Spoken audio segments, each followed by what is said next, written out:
Yes, you don't know it's your girl Koko Diva UK. We are live in Labrador Grove with one of my favorite singers, Etana. How are you doing? I'm good. Thanks for having me. Thank you for taking the time out to speak with us. I know you're only here for a day. Yeah. I love the shopping. I love doing all the girl things that we did when I was in the group, but um, I didn't like being naked all the time. I was almost always showing too much, and I didn't appreciate that. And then I couldn't write the songs I wanted to write. Yeah. I couldn't wear my afro out and things like that, you know. So when I got to Jamaica, I said I was gonna open an internet cafe, and I was done with music until I bumped into Richie Spice and the Fifth Element family and became a backup singer with them temporarily, as it was supposed to be, until I ended up being on the road with them for a long time, and that was it. Your single "Wrong Address." What was the story behind that single?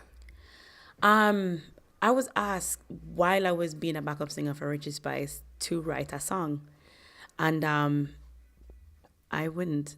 It took me a long time, like about 6 months or more. And one day when we were doing a show in Miami, I was watching a documentary called Life and Death. And in watching that movie, I got so emotional. And then at the same time, my aunt called and said she applied for the job and never get it. And the secretary tell her next time to not put the Augustown address on the application. And because of the influence of the documentary, the tears came, her influence came, everything came, and then the lyrics came naturally.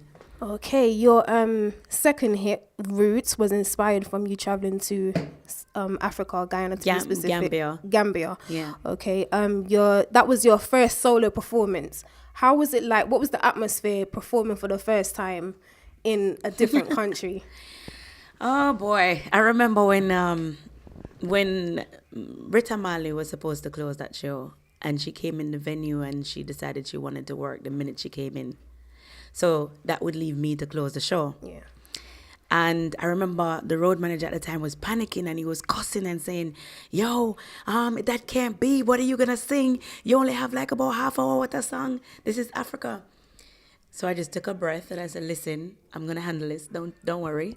And he said, "Well, you can't do it." I said, "Yes, I can." And I was on the stage for like about 1 hour and some. And I remember when I was coming off the stage, the people were crying. They were pulling on my clothes. They were trying to touch any part of me. It was something to remember. It is something to remember and to never forget. Yeah, that's a story that you can tell your kids, and your kids can help you Yes. tell your grandkids, and it goes on and on. Yeah. Okay, you was nominated for a Mobile Awards in 2008. Yeah. For reggae, the category of best reggae. What was the feeling like when you find out that you were nominated for the Mobile Awards? It was an awesome feeling. I felt like it was a great thing that people are aware of my music or are into my music. And I remember when I asked VP at the time, it was 2008, it was my first album. And I asked them, I said, "Shouldn't I go to the Mobile Awards so that these people can at least see my face?" Yeah. And they said, "No, I don't think it's necessary for you to go." And we gave Mavada all the passes anyways. No, but them boys. I'm sorry, them all to order to do that to the diva. No. Yeah, but you know what? As I said, it was my first album. I didn't know any better. Like I didn't have management. Even I was doing everything basically myself at that time, because Sharon Burke and I had just parted ways. We never part completely, but it was almost separate. We were almost separated, and my management at the time were incarcerated. They just got incarcerated, so I was left on my own to do everything. So I didn't know any better at the time, but I never forget the day when they told me that I can't go and that they're not gonna help me to go. Yeah. 2013, you recorded "If Tomorrow Never Comes" with New Zealand singer Swiss. What was it like recording with someone from so far away, the other side of the world? They contacted VP to ask them because they knew that I had a deal with them at the time. Yeah. And I said yes after listening to his music. and they flew me to New Zealand, and there was a show too at the time. So I did the show. I did some TV and promotion stuff, and then went to the studio and recorded with him. He was a bit nervous. Was you nervous? I'm never nervous when it comes to music. I'm always, what you see is what you get. I'm always just cool. I can't think of a time when I was ever nervous. I think maybe if you put me in a small room with a few people right in my face, I may get a little nervous, but otherwise, no, I'm never nervous. Okay, she's never nervous. No. What would you like to say to your fans and your supporters worldwide? Just big ups to everybody, and know that I love you unconditionally. There's no judgment in my heart for any one of you. No hatred, not negative. I love you just the way you are, Yeah. Yeah, man. I think all judgment is left up to the Most High, or to whoever you believe in. And just know that from then till now. And if you're a brand new fan, big ups to you too, because I know that I've gained a lot recently, and I love all of you from back then till now. Till now. Yeah. Definitely. Is there anyone that you would like to work with? Musically? Yeah. Nah, I just let things happen naturally now. Like, I don't think of and say, yeah, man, I'm going to work with an artist there, because for one, that artist may land in wherever country today, and I'm going to be in another country tomorrow.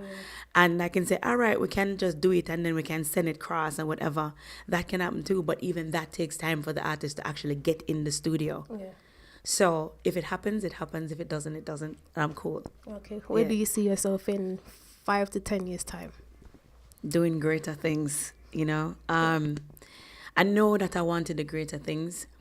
I know that in every album, in every step, I want it to be bigger than it was before. Yeah.